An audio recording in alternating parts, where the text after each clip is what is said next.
इस वीडियो में हम कंपैरिजन देखेंगे between C3 plants, C4 plants और कैम प्लांट्स में। हम कुछ कैरेक्टरिस्टिक्स कंसीडर करेंगे और उनके बीच में देखेंगे comparison, actually what is the difference, right. ये तीन प्लांट्स में क्या क्या डिफरेंस होता है, इनके एनाटॉमी में क्या डिफरेंस होता है, वो भी हम इस वीडियो में देखेंगे, राइट। तो चलिए शुरू करते हैं। तो सबसे पहला कॉलम हम बना लेते हैं, कैरेक्टर्स।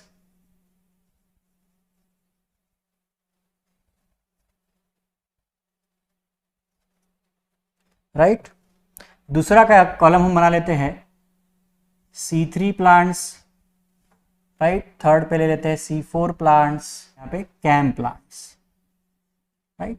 तो इस जगह पे हम पहले कैरेक्टर लिखेंगे और कैरेक्टर लिखने के बाद में उनका डिफरेंस लिखेंगे कि वो कैरेक्टर कौन कौन से प्लांट्स में कैसा कैसे शो होता है, राइट। ओके, सबसे पहला कैरेक्टर हम लिख लेते हैं, right, that is our kranz anatomy, number 1, kranz anatomy. Kranz anatomy C3 plant show करते हैं क्या? नहीं शो करते, तो एब्सेंट। C4 प्लांट शो करते हैं क्या? हाँ शो करते हैं, प्रेजेंट। और कैम प्लांट शो करते हैं क्या क्रांज एनाटॉमी? नहीं शो करते, एब्सेंट। तो ये सिर्फ प्रेजेंट होते हैं C4 प्लांट में, kranz anatomy. Now first stable product कौन सा फॉर्म होता है? Second point, first stable product कौन सा फॉर्म होता है C3 प्लांट्स में? इसमें होता है फॉस्फोग्लिसरिक एसिड, राइट। 3PJ लिखा है, इट मींस दैट तीसरे नंबर का जो कार्बन है, राइट, उसके ऊपर ज्वाइन है एक फॉस्फेट ग्रुप। C4 प्लांट में होता है फर्स्ट स्टेबल कंपाउंड जो होता है वो ऑक्सैलो एसीटेट,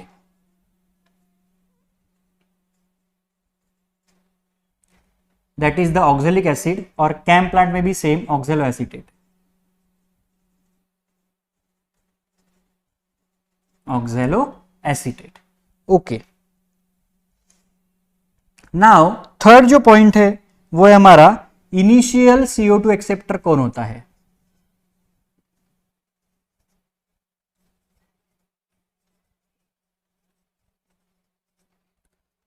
जो भी CO2 स्टोमेटा में से अंदर आने वाला है इन द लीफ, राइट, तो उसे सबसे पहले किसके साथ कंबाइन किया जाएगा?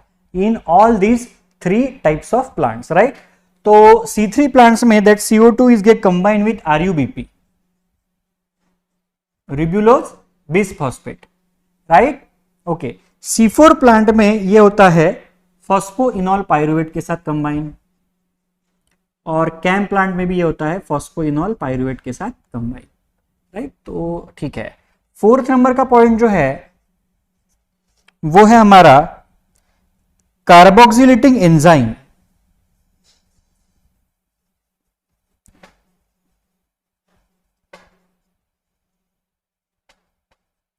अभी कार्बोक्सिलेटिंग एंजाइम मींस व्हाट? जो CO2 अंदर आने वाला है in the leaf and in the mesophyll cells, उसको सबसे पहले कंबाइन करेगा कौन सा एंजाइम, राइट। अब RUBP के साथ अगर कंबाइन करना है कार्बन डाइऑक्साइड को, तो कौन सा एंजाइम चाहिए हमें, राइट।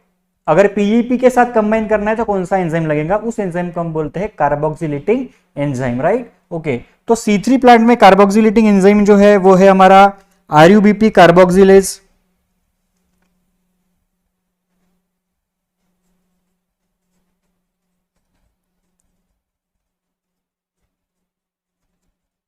राइट। ओके, देन हमारे जो C4 प्लांट है, राइट, उसमें इन मेसोफिल सेल्स दो जगह होती है C4 प्लांट में साइकिल है, राइट। तो इन मेसोफिल सेल्स,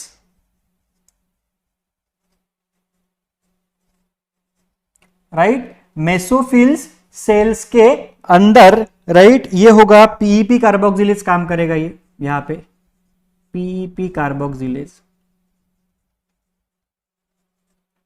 और साथ ही साथ C4 प्लांट्स में दूसरी जो साइकिल कंप्लीट होती है वो कंप्लीट होती है बंडल शीथ सेल्स में।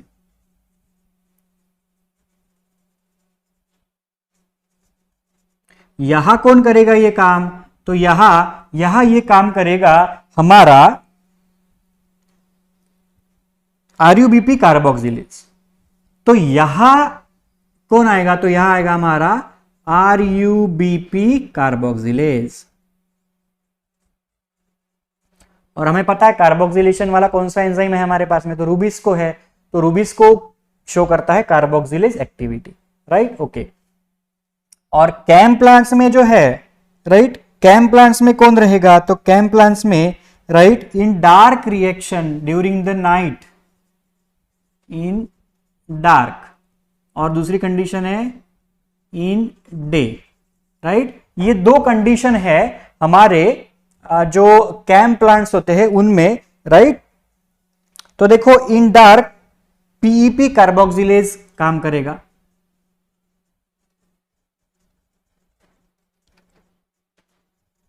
और इन डार्क RUBP कार्बोक्सिलेज, राइट। इसे हम पेपकेज भी कहते हैं, पेपकेज। और ये जो है हमारा ये rubisco, right, one and the same thing. Okay, next point क्या है हमारा? राइट, नेक्स्ट पॉइंट है हमारा photo respiration, right. Okay, next point is our photo respiration.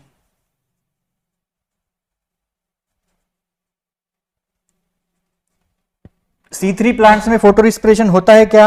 हाँ, C3 प्लांट में फोटो रेस्पिरेशन होता है at higher temperature, present at higher temperature. C4 plants में एब्सेंट। क्यों एब्सेंट है? क्योंकि C4 प्लांट्स ने खुद की एनाटॉमी डेवलप कर ली है। बंडल शीथ सेल्स में होता है जो भी होता है डार्क रिएक्शन, राइट। तो यहां पे फोटो रेस्पिरेशन होने का चांस ही नहीं है। और साथ ही साथ हमारे जो कैम प्लांट्स होते हैं इनमें ये डिटेक्टेबल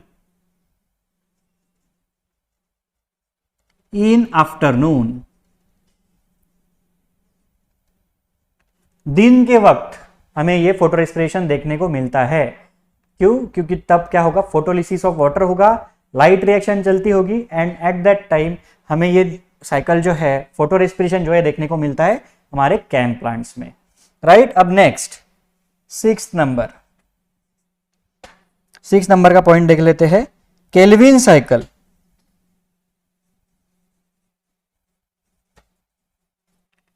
C3 प्लांट्स में केल्विन साइकिल डिटेक्टेबल है, यस, होता है, present, right. First stable compound 3 carbon का होता है C3 में। In C4 plants is take place along with HSK pathway, या फिर हम बोलते हैं C4 cycle, right. C4 plants में भी केल्विन साइकिल रन होता है along with the HSK pathway, right, या फिर हम बोल सकते हैं along with the C4 cycle, right. और what about the CAM plants, right. CAM plants में भी केल्विन साइकिल जो है वो होता है, कहाँ होता है? ये होता है हमारे मेसोफिल्स सेल के अंदर, राइट। और C4 प्लांट्स में भी ये होता है, कहाँ होता है? मेसोफिल सेल्स के अंदर होता है, और along with HSK pathway, right. Okay, along with HSK pathway, right. Okay, देखो यानी केल्विन साइकिल जो है वो तीनों के तीनों प्लांट्स में जो है वो रन होता है। पर देखो यहाँ पे ये सिर्फ C3 रन होगा, ये इस जगह पे C4 प्लांट्स में ये रन होगा along with the HSK pathway या फिर C4 साइकिल, और साथ ही साथ कैम प्लांट्स में भी जो है ये along with the HSK pathway run होगा। कौन? C3 cycle. C3 साइकिल को रन होना ही है, ग्लूकोज अगर बनाना है तो C3 साइकिल रन होगा ही होगा, राइट। नेक्स्ट पॉइंट है हमारा ऑप्टिमम टेम्परेचर, 7 पॉइंट,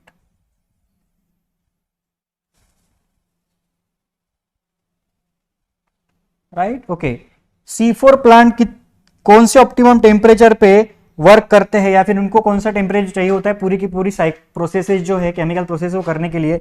तो यहां लगता है इन्हें 15 to 25 degree Celsius, right, 15 degree Celsius to 25 degree Celsius. C4 plant जो है वो उन्हें लगता है near about 30 to 40 degree Celsius, 30 degree Celsius to 40 degree Celsius के बीच में इनका ऑप्टिमम टेम्परेचर होता है, जहाँ पे इनकी पूरी की पूरी साइक्लिक रिएक्शंस होती है, इनकी केमिकल रिएक्शंस होती है। और ये जो कैम प्लांट होते हैं ये सर्वाइव करते हैं, they can survive about 40 degree Celsius. 40 degree Celsius के ऊपर भी अगर टेम्परेचर चला जाता है तो C4 प्लांट्स को, कैम प्लांट्स को कोई भी दिक्कत नहीं है। वो डिजाइन ही इस प्रकार हुए हैं कि वो हाई टेम्परेचर पे ग्रो कर सके, उनकी रिएक्शंस कैरी आउट कर सके। चलो next point, CO2 compensation point क्या होता है? 8 नंबर, CO2 कंपेंसेशन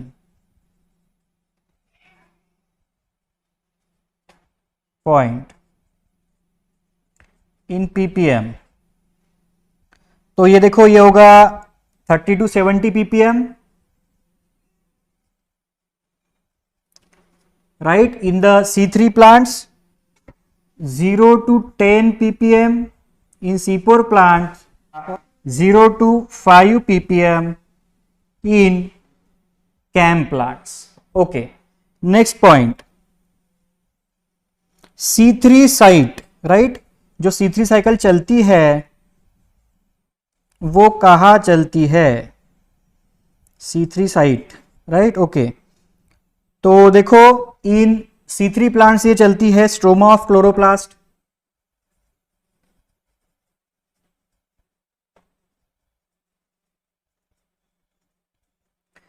वही C4 साइकिल, C4 प्लांट्स में ये चलती है cytosol of bundle sheath sales,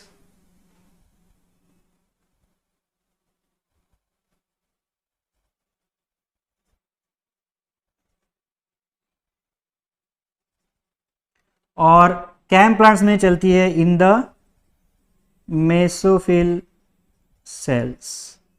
C3 cycle, ये C3 साइकिल की साइट है। 10th नंबर का जो पॉइंट है हमारा, राइट, वो है CO2 is to ATP is to NADPH ratio.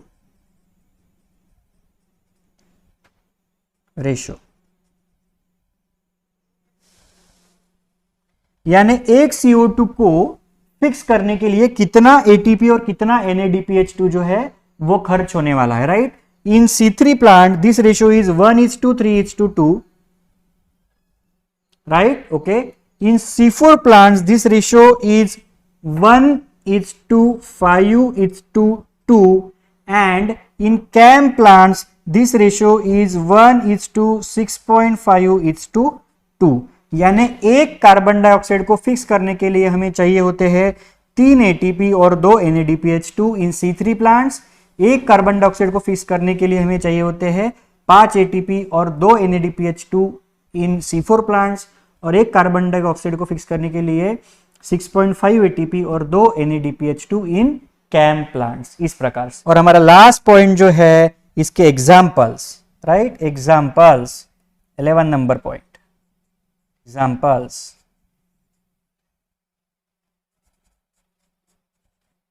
Examples क्या क्या है?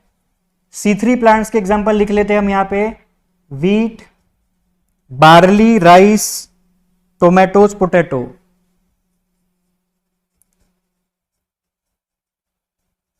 टोमेटो,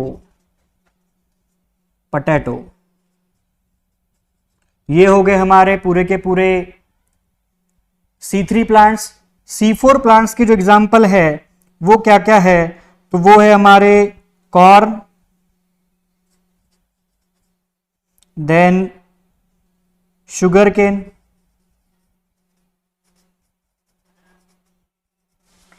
और कैम प्लांट्स क्या है? तो हमारे जो पूरे के पूरे सक्यूलेंट्स आते हैं या फिर जीरोफाइट्स, जो कि डेजर्ट एरिया में होते हैं, ऐसे plants, right? So this is all about the comparison of our characteristics and their comparison, right? C3 plants, C4 plants और कैम प्लांट्स का, राइट? तो ये जो कंपैरिजन है ये आपको पढ़ना है, इस पे MCQ आता है नीट में, कौन से जगह पे कौन सा कैरेक्टरिस्टिक्स प्रेजेंट है, कौन से प्लांट्स में कौन सा characteristics absent, right? Okay, thank you.